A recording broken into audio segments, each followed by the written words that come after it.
Почитувани граѓани, како председател на Совет, морам и имам должност, кој што ово ми е трет мандат. Каков председател на Совет? За да работите нашето право. Каков председател на Совет? Појасни. Председател на Совет да ги кршите законите. Каков председател на Совет?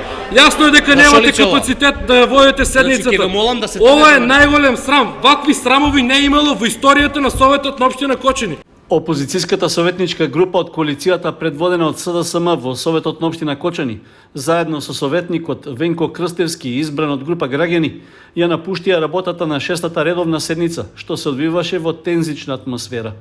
Причина за ваквата постапка беше оценката дека е нарушена правната процедура за точка од дневниот ред, на која имаше изземање од гласање на двајца советници поради судир на лични интереси за прашањето за кое се одлучуваше. Напуштањето дојде затоа што председателот на Советот не го прифати предлогот да се прекине седницата, а продолжението да биде закажано за друг ден. Во меѓувреме, од повисока стручна инстанца да се побара правно толкување дали со изземањето на советниците тие и понатаму го сочинуваат кворумот, со оглед што се уште се присутни на истата седница, но без право на глас за актуелната точка. Мнозинство број на членови во Советот е 10. Затоа што станува збор за план за работа, активности на комуналното јавно предпријатие Водовод, јасно е дека од член 1, значи во вршење на работите од својата надлежност, Советот донесува прописи и то, статут, програми, планови и така натаму. Значи, јасно е утврдено дека овие точки, за да се изгласаат, мора да има мнозинство од минимум 10 советника. Во врска со членовите што ги читате, исто така не заборавајте го и статутот на овој совет, кој исто така нема јасно дефинирани правила, нема јасно дефинирани одредби во врска со сите овие работи за кои вие разговарате и за сите овие работи за кои вие алудирате. Но исто така ве замолувам и ве охрабрувам да побарате пракса од другите општини кои се во Република Македонија, да видите како таму се дефинираат и како ги решаваат овие правни лавиринти. Значи, никаде не пишува во законот, доколку членот се иземи од гласање, дека може да се смета дека не е присутен.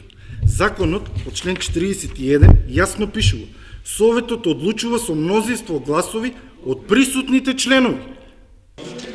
Вие, вака колеги, апсолутно имате право да го оспорите секоја одлука на Советот.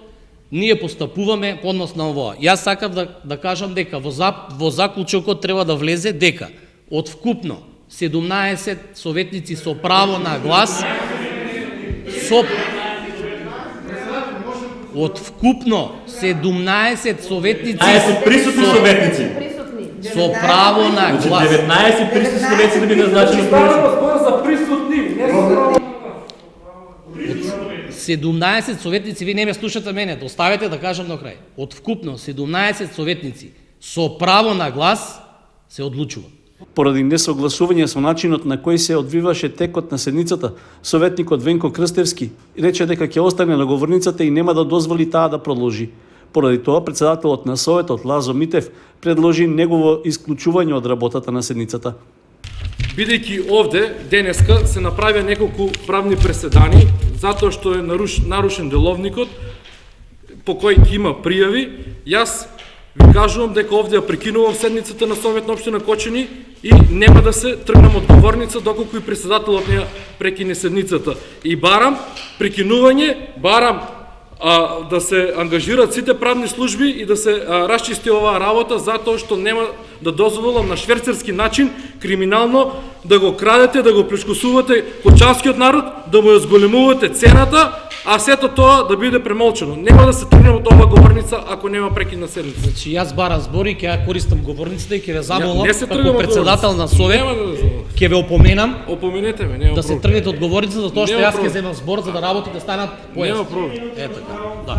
Нема проблем, јас не се тргам. Не ја слободам говорницата. Значи јас говорницата не слободам. Вие имате право, ама немате право да го кршите деловникот кој што го кршевте претходно. А може да ставите маска, ставете си маска за да зборам јас. Ако сакате звајат, имам право да ве опоменам. Второто опомена ќе ве морам да ви исклучам од седница. Исклучете од седница. Ќе ве молам да ја ослободите говорница. Не ја ослободам говорница. Добро. Како председател на Совет, бидејќи беше два пати опоменет, му изрекувам мерка оддалечување од седницата на Венко Крстевски. Има право од 3 минути говор, а потоа го ставам на гласање без расправа. Шестата седница на Советот продолжи со советници од мнозинството, при што советничката од партијата Левица, Жаклина Филипова Свеќаровска, иако гласаше позитивно за точката од дневниот ред, побара преиспитување на исправноста на одлуката, дали со 9 гласа од можни 19, таа е усвоена. Значи, јас се произнесувам, меѓутоа, ви кажувам, ви предупредувам, дека сметам дека ваквото искажување, ваквото изгласување, кога членови на Советот дел немаат право на глас, е несоодветно, незаконско и мислам дека треба да се преиспита и дека треба да се обезбеди минимум мнозинство од 10 лица кои што ќе гласаат.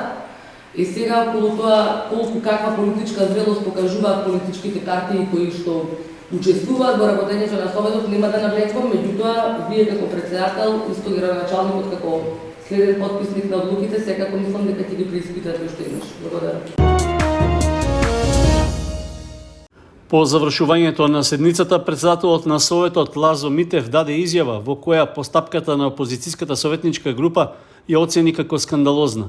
При тоа повика на почитување на достоинството на институцијата, како и на граѓаните.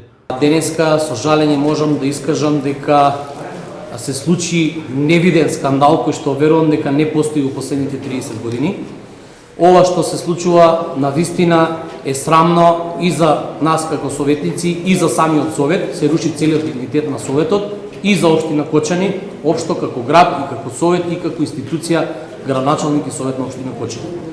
Мислам дека на граѓаните им е јасно дека ова пракса, уште од првата седница се покажа дека вака ќе оди, меѓутоа, гледајќи со оглед на тоа што дека колегите советници кои што од претходниот состав има искуство како се работи и како се функционира како советници кои што се дел од опозицијата, ја злоупотребија својата должност и денеска направија огромен скандал, како према мене, така и према работата на Советот.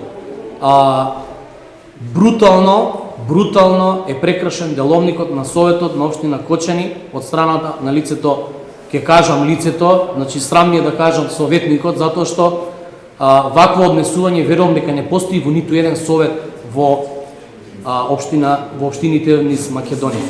Жалам што од страна на колегите советници од страна на СДСМ што подлегнаа на провокациите од колегата Венко Крстевски, меѓутоа се надевам, се уште се надевам, затоа што секогаш сум оптимист дека ваквото однесување на самите советници се во интерес на граѓаните, ќе се надмини во наредните совети, ќе имаме совети кои што доликуваат буквално на луѓе интелектуалци, избрани советници од страна на граѓаните, кои што овде во Советот се да решаваат проблеми на граѓаните, а не советници, без разлика дали се членови на опозицијата или на позицијата, да кочат одредени проекти, да кочат одредени работи од кои што зависат и јавните предпријатија, кои што се основани од самата општина, а и самата институција градоначалник.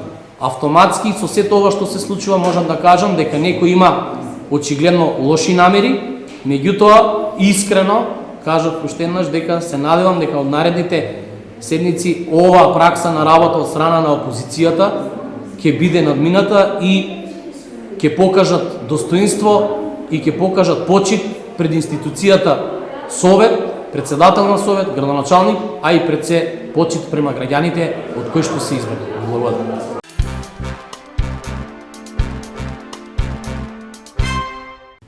Општина Кочани ја почна постапката за набавка на потребната опрема за новото интервентно возило на територијалната противпожарна единица што беше добиено како швајцарска донација. Објавен е јавен повик за обезбедување пумпа со резервоар и специјални млазници за интервенции при гаснење пожар, а за што според проценката ќе се инвестираат околу 720.000 денари. Со тоа ќе се овозможи негово целосно ставање во функција и мобилност при интервенции на терен. Возилото беше добиено неодамна како донација од Швајцарската агенција за развој и соработка, а како подршка во рамки на проектот за јакнување на општинските совети, што се спроведува преку програмата за развој на Обединетите нации UNDP. Донацијата беше во вредност од околу 1.800.000 денари во нето износ. При тоа, општина Кочани презеде обврска да го докомплетира возилото со неопходната опрема, пошто е објавена јавната набавка за прибирање понуди, за што рокот е до 22 февруари. Дополнително од општинскиот буџет планирано е да се издвојат близу 255.000 денари за набавка на нови млазници и специјално витло со црево за другите противпожарни возила. Исто толкова сума е планирана за купување комуникацијски уреди за територијалната противпожарна единица. Дополнително, за безбедно влегување во објекти, пожарникарите ќе добијат наменски заштитни маски со вградени микрофони, за што е планирано да се платат 170.000 денари. Набавката на целата опрема треба да се реализира во првата половина од оваа година. Надворешната канцеларија за криминалистички работи од Кочани поднесе кривична пријава против 54-годишниот ЛС од Долни Подлог. Против него постојат основни за сомневање дека сторил кривично дело предизвикување општа опасност. На 2 јануари годинава влатарот на селото Јастребник пријавениот поради невнимателно ракување со неговата пушка застава М70 испукал еден куршум. При тоа од истрелот го погодил СМ од Кочани, со кого заедно биле на лов. При тоа му нанел тешка телесна повреда.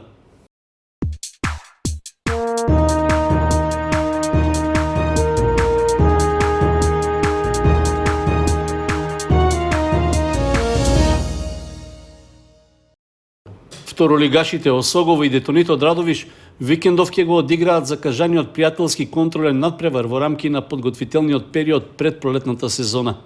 Надпреварот беше закажан за пред 3 дена, но поради неповолните временски услови и снегот на теренот на стадионот Никола Мантов беше одложен. Шефот на стручниот штаб Александар Андов потврди дека надпреварот ќе се игра в сабота од 13 часот и 30 минути. Тоа ќе биде втора контролна средба за жолтосините во подготвителниот период, откако пред една недела на домашен терен доживеја минимален пораз од 1:0 од Каменица Саса. До почетокот на пролетната сезона е планирано да се одиграат уште 2 контролни надпревара. Едниот е закажан за внедела во Дојран со екипа од Република Србија која таму е на подготовки. На двете средби што ќе се играат викендов, жолтосините ќе настапат со целосно различни екипи, со што ќе им се даде можност да играат сите играчи во тимот. Последната контролна средба кочанскиот второлигаш треба да ја одигра со Кратовски Силекс.